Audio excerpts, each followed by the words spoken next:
दो विद्वान। बहुत पुरानी बात है, एक गांव में दो लड़के रहते थे। एक का नाम ज्ञानवान और दूसरे का नाम बुद्धिमान था। लेकिन दोनों पढ़ने लिखने में बहुत कमज़ोर थे। दोनों के माता पिता उनको लेकर बहुत परेशान थे। उन्होंने ज्ञानवान और बुद्धिमान को अच्छी शिक्षा देने के लिए बनारस भेज दिया। ज्ञानवान और बुद्धिमान ने बनारस में कुछ वर्ष रहकर अध्ययन किया। अब दोनों ही अच्छी शिक्षा ग्रहण कर विद्वान हो चुके थे। विद्वान होने के साथ ही उनमें इस बात का घमंड आ गया था कि वे बहुत विद्वान हैं। हर जगह दोनों ही अपने को अधिक श्रेष्ठ और दूसरे को नीचा दिखलाने का प्रयत्न करते थे।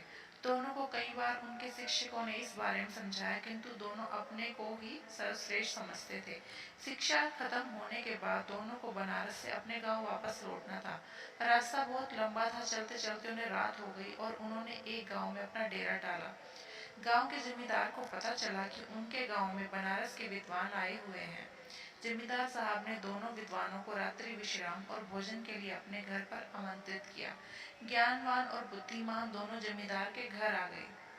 जमींदार ने दोनों के रुकने की अलग अलग व्यवस्था की और स्वादिष्ट पकवान बनवाए। जमींदार पहले ज्ञानवान के पास गया और हालचाल जाना। जमींदार पहले तो ज्ञानवान से बहुत प्रभावित हुआ, किंतु अपने घमंड और बुद्धिमान को नीचा दिखाने के लिए ज्ञानवान जमींदार से बोला, बुद्धिमान तो नाम का बुद्धिमान है, इतने दिन बनारस में रहकर भी कुछ नहीं सीखा और अभी भी गधा ही है।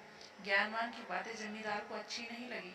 ज्ञानवान से मिलने के बाद वह बुद्धिमान से मिलने गया। बुद्धिमान ने भी ज्ञानवान की तरह ही बातें की और कहा, ज्ञानवान को कोई ज्ञान नहीं है, वह तो बैल है जिसे कुछ नहीं आता। जमींदार दोनों से बहुत निराश हुआ और कुछ देर पश्चात उसने ज्ञानवान और बुद्धिमान को भोजन के लिए बुलाया।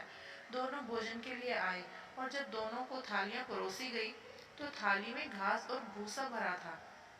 थालियां देखकर दोनों जमींदार पर बहुत क्रोधित होते हुए बोले, आपने यहाँ हमें बेइज्जत करने के लिए बुलाया है? क्या हम कोई जानवर हैं जो आप हमें भूसा और घास खिला रहे हैं?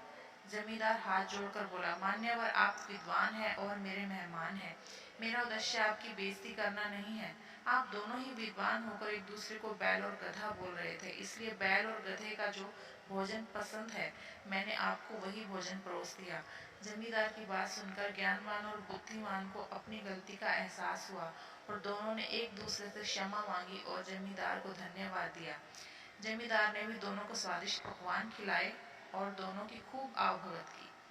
शिक्षा। कोई कितना भी बड़ा विद्वान क्यों ना हो, अगर दूसरे को नीचा दिखलाने का प्रयत्न करता है तो उसे भी नीचा देखना ही पड़ता है।